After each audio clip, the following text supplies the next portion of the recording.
Afternoon to all of you.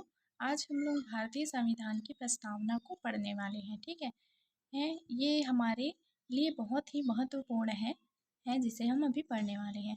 तो ये हमारी भारतीय संविधान की प्रस्तावना है जिसे पढ़ना और जानना बहुत ही आवश्यक है हर एक नागरिक के लिए। तो आइए हम इसको पढ़ते हैं। देखिए, भारतीय संविधान की प्रस्तावना।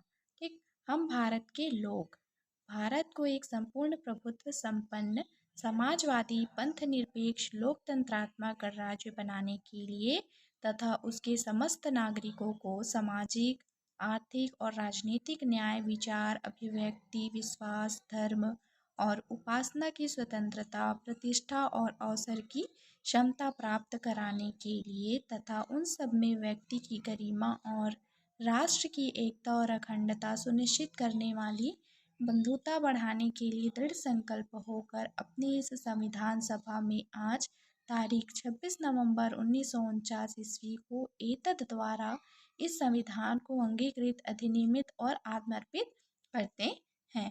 ये हमारी संविधान की प्रस्तावना है।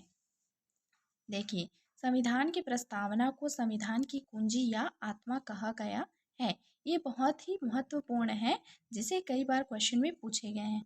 ठीक है, भारतीय संविधान के स्रोत। अब इस प्रस्तावना में कई देशों से मिलकर ये बना हुआ है जिसमें से लिए गए हैं। देखिए, ब्रिटेन से विधि का शासन, एकल नागरिकता, द्विसदनीय व्यवस्था, विधि निर्माण प्रक्रिया, सर्वाधिक मतों के आधार पर चुनाव जीत का निर्णय, इसे ब्रिटेन से लिया गया है।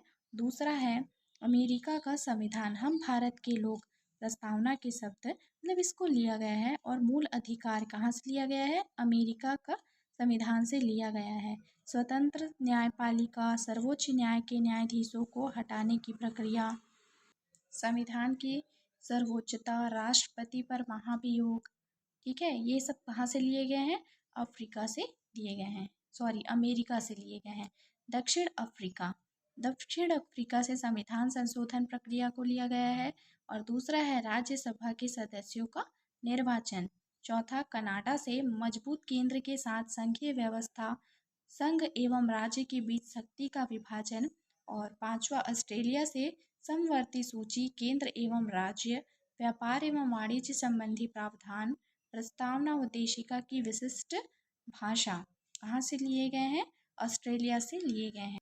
आयरलैंड से राज्य के नीति निदेशक तत्व, राष्ट्रपति का निर्वाचन, राज्यसभा के सदस्यों का नामांकन।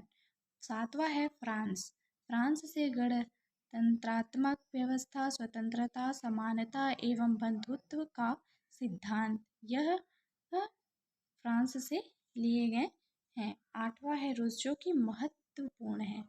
यह रूस से मूल कर्तव्यों को लिए गए हैं। नौवां है जर्मनी, आपातकाल के दौरान राष्ट्रपति को मौलिक अधिकार संबंधी शक्तियाँ, यह जर्मनी से लिए गए हैं। और 10वां है जापान, विधि द्वारा स्थापित प्रक्रिया। यह बहुत महत्वपूर्ण पॉइंट है जिसे मैं बताई हूँ। ठीक, थैंक यू।